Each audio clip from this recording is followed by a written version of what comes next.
a child or a student with epilepsy would be eligible for one or the other. I mean, I guess I'll start with 504. It would be based on their medical diagnosis. So if they have a diagnosis of seizure disorder or epilepsy, they can present that to the 504 team. And then obviously it's student specific, but pending that student's specific needs, they can develop the 504 plan as needed.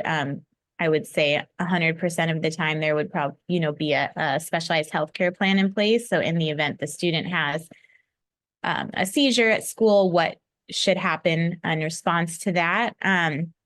It would require a more significant level of supports, which would be the IEP, right?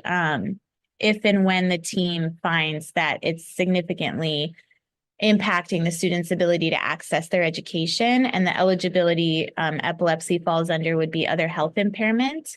And so again, would contain whatever accommodations the student would need to access their education, as well as, the healthcare plan could be attached. And then if there are goals that are needed, which generally, in my experience, I see if the only eligibility, or I should say the only outside diagnosis is a seizure disorder, students who tend to require that higher level, meaning the IEP, usually have like regression as a result of their seizures. So that can be the case, right? If once an individual seizes, especially if they're frequent or if they're pretty significant, maybe there's some regression in skills, or if there's like a co-occurring eligibility the student could qualify under. However, it could be resulting from the seizures, so such as like an intellectual disability, or if they find a learning disability, then they could potentially qualify under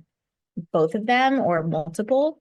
And of course, if it's all a result of the seizure disorder, then they can keep it as OHI, but noting that as a result of the seizures, they're seeing that regression and needs in academics or whatever the areas of need are, language. So I guess that would kind of be the difference as to when you would have one or the other, and then what it would fall under.